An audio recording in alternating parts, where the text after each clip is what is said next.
समाचारों पर नजर करिए तो आज राज्यभर में गुजकेटनी परीक्षा 1.29 लाख विद्यार्थीओनी गुजकेटनी परीक्षानुं आयोजन करायुं। एंजीनियरिंग फार्मसी में प्रवेश माटे गुजकेटनी परीक्षा लेवाई। गुजराती, अंग्रेजी और हिंदी भाषा में परीक्षा लेवाशे। अमदावाद में डीईओए परीक्षा केन्द्र की मुलाकात लीधी, व्यवस्था की समीक्षा पण करी। जामखंभाळिया में लाल लाइट वाली कार लई फरता नकली अधिकारी की धरपकड़ कराई। एडिशनल कलेक्टर होवानो रोफ जमावतो हतो। पोलीसे ठगबाज जील पंचम्यात्याने झड़पी पाड्यो। महीसागर जिल्ला में भादर डेम मांथी केनाल में पाणी आपवानुं बंध करायुं। भादर डेमनी जलसपाटी में घटाडो थता निर्णय करायो छे। पाणी बंध करता उनाळु वावेतर में हालाकी जोवा मळी रही। अमदावाद में प्रज्ञाचक्षुओं माटे कार रेलीनुं आयोजन करायुं। 93 प्रज्ञाचक्षुओए कार रेली में भाग लीधो। अंधजन मंडळथी कार रेलीनुं आयोजन थयुं हतुं। बाकी वेराने लई મહેસાણા મહાનગરપાલિકાએ તવાઈ બોલાવી 8500 લોકોને બાકી વેરાને લઈ નોટિસો ફટકારવામાં આવી। મનપાએ નોટિસથી બાકી વેરા ધારકોમાં ફફડાટ ફેલાયો છે। સુરતમાં પ્રેમ લગ્નના 2 વર્ષમાં પરિણીતાનો આપઘાત। પરિણીતાના પરિવારજનોએ આપઘાત કરવા મજબૂર કર્યાનો આક્ષેપ લગાવ્યો। જાતિ ભેદભાવના ત્રાસથી પરિણીતાનો આપઘાત કર્યો। સોશિયો સર્કલ અંબાનગરમાં આ બનાવ બન્યો છે। अमदावाद शहर कोटला में होળી रमवाने लई हुमलो थયેલ युवकનું सारवार दरमियान मौत निपज्યું। होળી रमवाने बातमां 4 लोकोए युवक पर छरीथी हुमलो कर्यो हतो। 4 आरोपीओनी धरपकड़ कराई।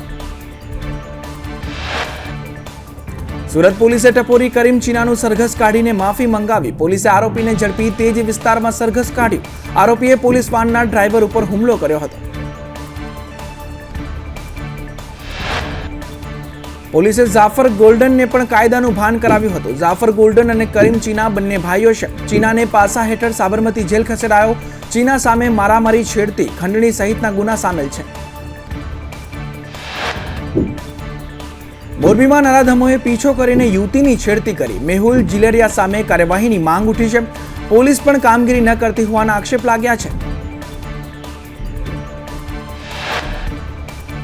तो पोलीस कड़क कार्यवाही करे तेवी युवतीए मांग करी छे। फरियाद छतां कार्यवाही न थयानो आक्षेप पण लगाव्यो छे।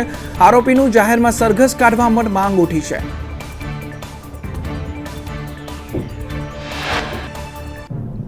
जंबूसरना कारेली गाममां मकान तोड़ता फरियाद नोंधाई छे। प्रेम लग्ननी दाज राखी मकान तोड़ी पड़ायुं हतुं। युवतीने भगाड़ी जता मामलो बीचक्यो हतो। युवतीना परिवारजनोए युवकનું ઘર તોડી નાખ્યું। કારેલી ગામના 6 લોકો સામે ફરિયાદ નોંધાઈ છે। હેમંત પઢિયાર, સુનિલ પઢિયાર, બળવંત પઢિયાર, સોહમ પઢિયાર, ચિરાગ પઢિયાર સહિત અજાણ્યા સામે ફરિયાદ નોંધવામાં આવી છે।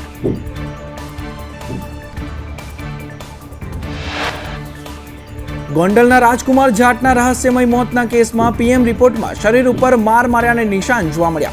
ગુપ્ત ભાગે પણ ઊંડા નિશાન મળી આવ્યા છે। ઈજાના નિશાન તાજા હોવાનો પણ રિપોર્ટમાં ઉલ્લેખ કરવામાં આવ્યો છે। जयराज सिंहना घर बहार बोलाचाली समयना घर बहारना सीसीटीवी केम जाहिर न कर्या ते पण मोटो सवाल छे।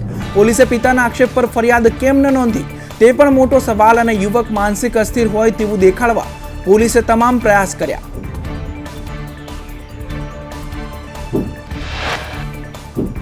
सूरत में पोलीसे व्याजखोर संदीप सुरेश पाटीलनी धरपकड़ करी। आरोपी संदीप पाटीले नियमों नेवे मूकीने लोको पासेथी 10 થી 20% व्याज वसूलतो। फरियादीए 2022 में 20,000 व्याजे लीधा हता। व्याज सहित 24,000 चूकववानुं जणाव्युं हतुं। फरियादी पासेथी बळजबरी 81,000 पड़ाव्या। वधु 1.4 लाख बाकी छे कहीने धमकी आपतो हतो। पैसा न चूकवे तो जानथी मारी नाखवानी पण धमकी आपी हती। पालीताणामां नराधम स्कूल वान चालके 13 वर्षनी विद्यार्थिनीनी छेड़ती करी। छत्रभूत मोतीलाल विद्यालयनी स्कूल वानना चालकनी आ करतूतथी लोकोमां रोष भभूक्यो। बाळकीए माता पिताने वात करता समग्र घटनानो भांडो फूट्यो। तो शाळा संचालको सामे मामलो दबावी देवाना प्रयासनो आक्षेप करायो छे। जैन समाजना આગેવાનો સહિતે આ ફરિયાદ નોંધાવી છે। નરાધમ જાહિદ કાજી સામે પોલીસ ફરિયાદ નોંધવામાં આવી છે। ગીર સોમનાથમાં ગેરકાયદે ટોલ ટેક્સ મુદ્દે હાઈકોર્ટમાં પીઆઈએલ દાખલ। ગીર સોમનાથમાં 40 કિલોમીટરના અંતરે 2 ટોલ ટેક્સ છે। સામાજિક અગ્રણી ઇમ્તિયાઝ પઠાણે અરજી કરી।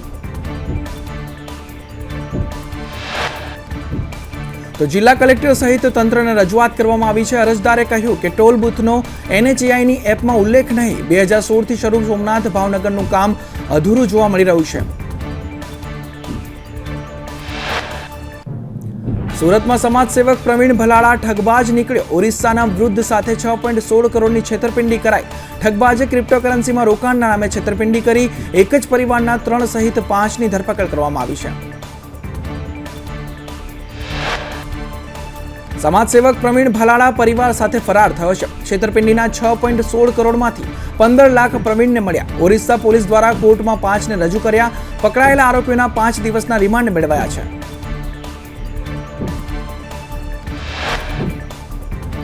ભાવનગર શહેરના પીરછલ્લા શેરીમાં આગ લાગી. મહેક ક્રિએશન નામની દુકાનમાં આગ ભભૂકી ઉઠી. ફાયર બ્રિગેડની ટીમે આગ પર કાબુ મેળવ્યો. સદનસીબે ઘટનામાં કોઈ જાનહાનિ નહીં.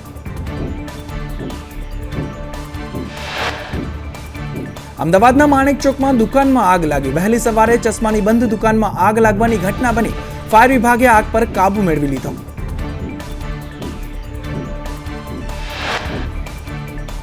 બોટાદના જમરાડા ગામ પાસે કારમાં આગ લાગી. ચાલુ કારમાં આગ લાગતા કાર બળીને ખાખ થઈ. કાર ચાલકનો સમગ્ર ઘટનામાં આબાદ બચાવ કરાવવામાં આવ્યો છે.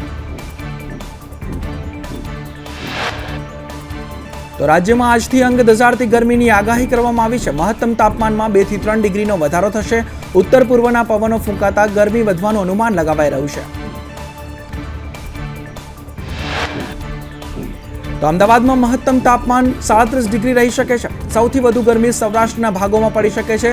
ભુજમાં 40.1 ડિગ્રી, રાજકોટમાં 40.1 ડિગ્રી તાપમાન નોંધાયું છે. તો અમદાવાદમાં 38.7 ડિગ્રી, ગાંધીનગરમાં 38.2 ડિગ્રી તાપમાન નોંધાયું છે. ડીસામાં 38.3 ડિગ્રી અને વડોદરામાં 37.6 ડિગ્રી તાપમાન નોંધાયું છે. અને પોરબંદરમાં 37.6 ડિગ્રી અને સુરેન્દ્રનગરમાં 38.1 ડિગ્રી તાપમાન નોંધાયું છે.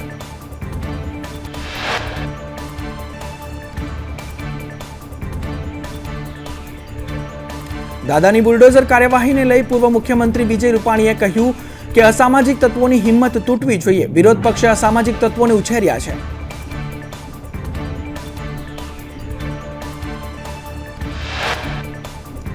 વિજય રૂપાણીએ વધુમાં કહ્યું કે હિન્દુ મુસ્લિમમાં કોઈ મતભેદ ના હોય એ અમારો અભિગમ છે. દેશની પરંપરા સંસ્કૃતિમાં ભાજપનો રોલ સ્પષ્ટ છે.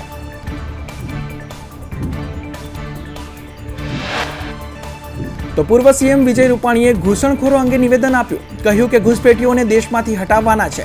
ઘૂસપેટીઓના કારણે દેશને નુકસાન થઈ રહ્યું છે. અમરેલીના રાજુલામાં માથાભારે તત્વો સામે કાર્યવાહી કરાઈ. ઓમનગરમાં 2 વ્યક્તિઓના મકાન પર બુલડોઝર ફર્યું.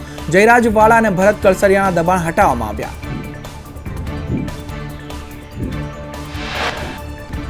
કચ્છમાં પોલીસે અસામાજિક તત્વોને બોલાવી ઇન્ટ્રોગેશન હાથ ધર્યું. ગાંધીધામ ખાતે 262 આરોપીઓનું ઇન્ટ્રોગેશન કરાયું.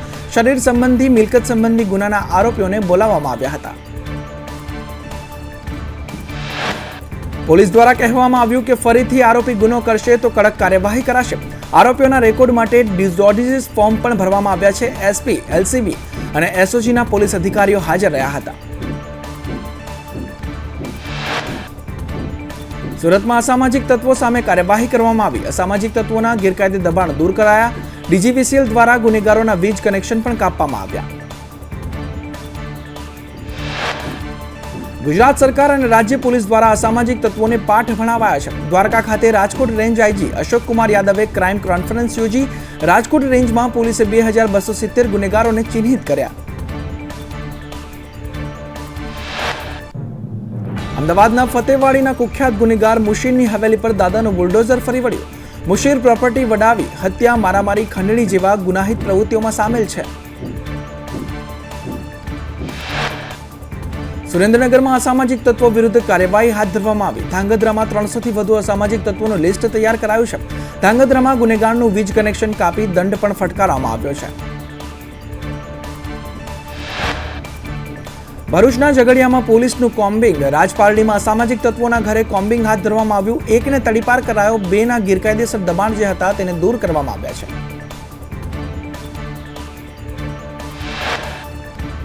સુરત શહેરમાં આરટીઆઈની આડમાં તોડ કરતા તોડબાજો વિરુદ્ધ પોલીસની વધુ કાર્યવાહી સામે આવી રહી છે. પોલીસે અત્યાર સુધી 59 લોકો સામે ગુનો દાખલ કરી વધુ કાર્યવાહી હાથ ધરી છે. તોડબાજી કેસમાં મહાનગરપાલિકાના અધિકારીની સંડોવણીની પણ તપાસ કરવામાં આવી. શહેર બહારના લોકો પણ સુરત શહેરની આરટીઆઈ કરી તોડ કરતા હોવાનો ખુલાસો થયો છે. ભરૂચમાં યુવક યુવતીને ભગાડી લઈ જતા યુવકના મકાનમાં તોડફોડ કરવામાં આવી. જંબુસરના યુવતીના પક્ષવાળાએ યુવકના મકાનમાં તોડફોડ કરી. પેટલાદમાં લુખ્ખાગીરી કરનાર 6ની અટકાયત કરાઈ. 2 જૂથોએ એસટી ડેપોમાં મારામારી કરી હતી. વિડીયો વાયરલ થતા પોલીસે લુખ્ખા તત્વોને કાયદાનું ભાન કરાવ્યું. વડોદરાના અમિત ગુપ્તાની કતારમાં ધરપકડ કરવામાં આવી. પીડિત પરિવારે સાંસદ સાથે મુલાકાત કરી સાંસદ હેમાંગ જોશીને આપવીતી જણાવી. મોરબીમાં 10 વીઘા જમીનના બોગસ દસ્તાવેજ બનાવી કૌભાંડ આચરવામાં આવ્યું, જેની ફરિયાદ બાદ પણ કાર્યવાહી નહીં થયાનો આક્ષેપ અરજદારે કર્યો છે. કચ્છના અંજારના મેઘપરમાં લૂંટમાં ભોગ બનનારે લૂંટનું તરકટ રચ્યું હોવાનો ખુલાસો થયો છે.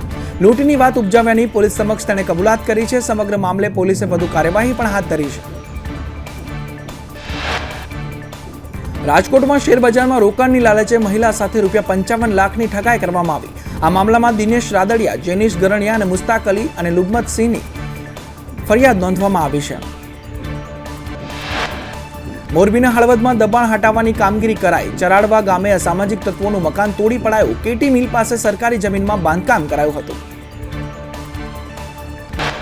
સુરેન્દ્રનગરમાં ગેરકાયદે ખનન પ્રવૃત્તિમાં વધારો થઈ રહ્યો છે. તંત્રએ ખનીજ માફિયાઓ પર તવાઈ બોલાવી છે.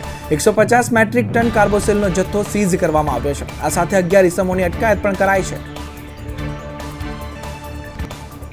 જામનગરમાં રખડતા ઢોરે યુવકનો ભોગ લીધો. સમગ્ર ઘટનાના સીસીટીવી ફૂટેજ પણ સામે આવ્યા છે. ગોધરામાં એક મોટા મકાનને જેકથી ઊંચું કરાયું. મકાન નીચાણમાં જતા જેક લગાવી 4 ફૂટ ઊંચું કરાયું. ખાસ ટેકનોલોજીની મદદથી મકાનને ઓછા ખર્ચે ઊંચું કરવામાં આવ્યું છે.